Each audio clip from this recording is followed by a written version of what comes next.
So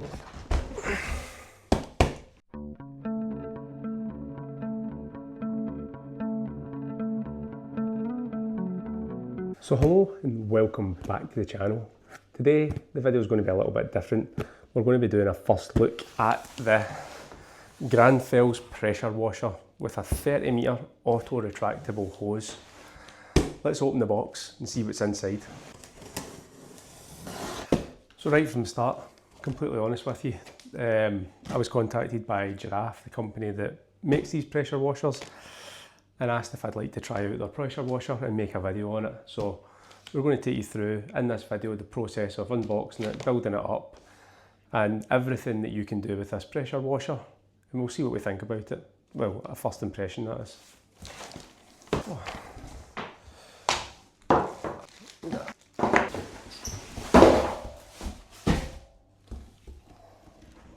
Now that we've unboxed it, let's see what we've got in the box. You've got the pressure washer itself, which comes with a 30-metre retractable hose. You've got your hose that's going to connect to your pressure washer and your outside tap. You've got your adjustable lance, which is here. And then you've got your snow foam lance, which goes together quite easily. Just take the pickup pipe, slot it into the barbs, and then that's you ready to go. Screws together, and then that does store on the pressure washer itself.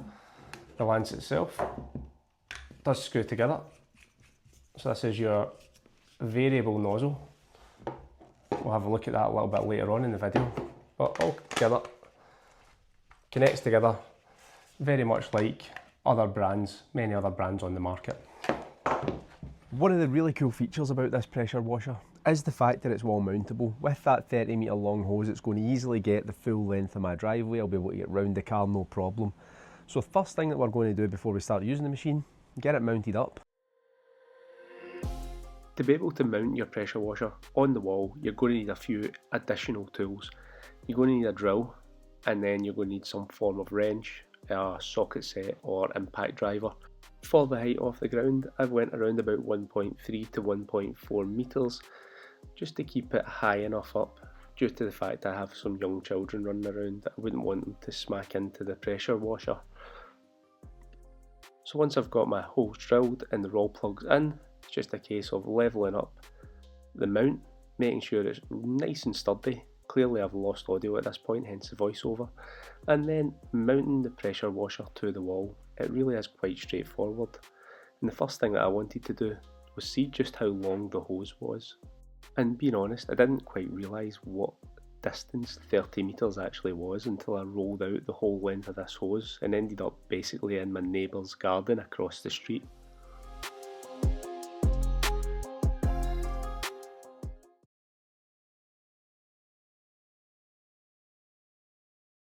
Now that I'm all set up and ready for the first wash with the new pressure washer, first thing I'm going to do before we start is I'm going to prime the machine. I want to purge all the air out of the system and just have fresh flowing water going through it.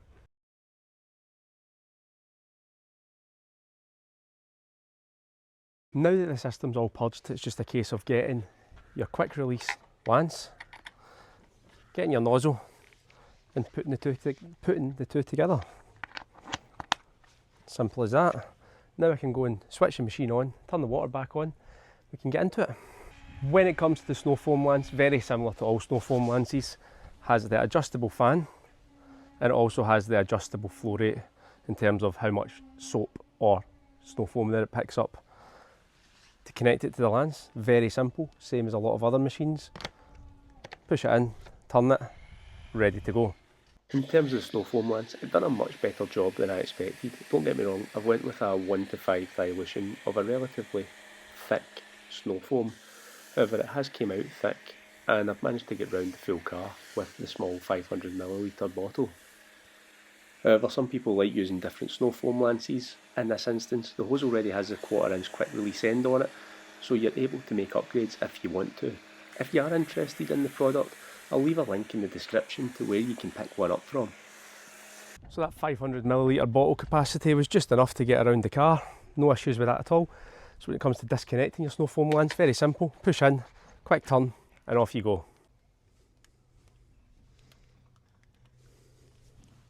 While the snow foam's doing its thing, we'll go ahead and get the lance set up.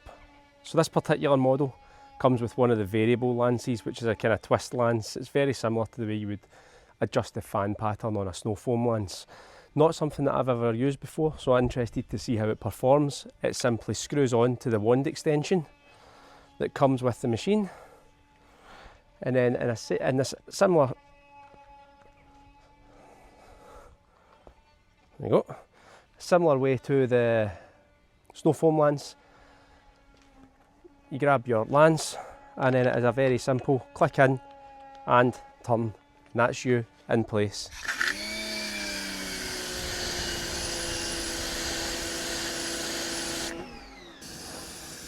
As I rinse the snow foam off the car, just a few things to note with this pressure washer. One of the things that I was concerned about was the length of the hose, being 30 metres.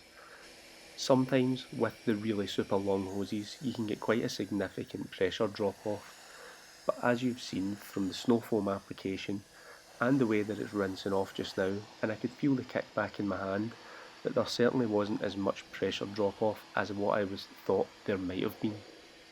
Now normally my videos are all about car cleaning, but in this instance, because I'm looking at a pressure washer as the machine itself, we're not going to just look at it for car cleaning. It's also around about the time of the year where I need to get out the back door and give the back slabs a right good jet wash, because they have been neglected for quite some time. So I'm really hopeful that this pressure washer is going to be able to do a really good job.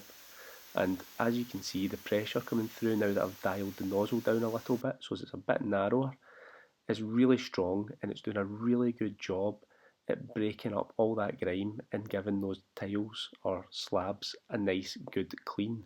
It's also very good at getting the moss out of the edges of the slabs as well, so that I'm able to go around and resand it once I'm finished.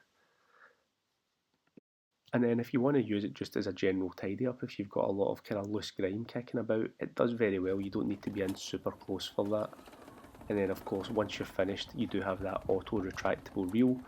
What I found was a good thing to do was get a microfiber cloth and just let it run through the cloth as it retracts, so that it gives the hose a nice clean as it's going back into the reel. Now that we've seen what the machine's capable of, what do we actually think about it? Now,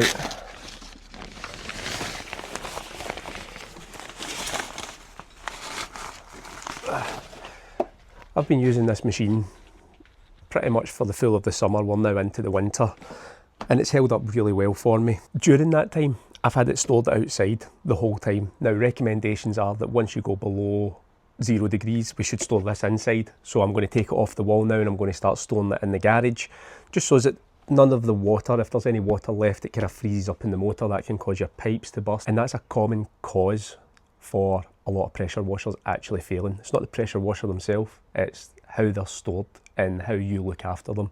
So just be wary of that. If you do get one, you live in a colder climate, when it gets into those kind of 0 and below temperatures, you want to be storing it in your garage so that it's not getting quite as cold, and make sure that you're draining the water fully out of it before you store it away. Now, the machine itself is rated at 2,400 psi, but you're not going to get that as a working pressure. Working pressure is going to be around about 1,800 psi. According to the data specs that come with the machine, you will notice that you get that initial burst of pressure, but then that slowly, gradually comes down, where it's plenty capable for doing day-to-day tasks such as washing your car, washing your pavers, anything that you need to do. This is not a commercial pressure washer, it is a domestic pressure washer, so don't expect to get any kind of commercial use out of it, because you could just end up damaging it. Now, the same goes for the gallons per minute rating on this. Now, the rating is 2 gallons per minute, but the realistic working value is going to be about 1.3 gallons per minute. Similar to the way that you're going to get that pressure drop off, you're going to get that GPM drop off. Now, it's actually starting to rain, so I'm going to wrap this video up. Just to summarise, I've really enjoyed using this machine for the past few months. It's served me well, washing the car, doing my pavers out the back door. I really like it, and I'm going to continue to use it. However, for now, I'm going to get it off the wall, back in the garage, get myself back in the house, get myself a nice cup of tea. So thanks for watching. I hope you've enjoyed the video. I hope it's been helpful and informative to you. And as always, I'll see you on the next one.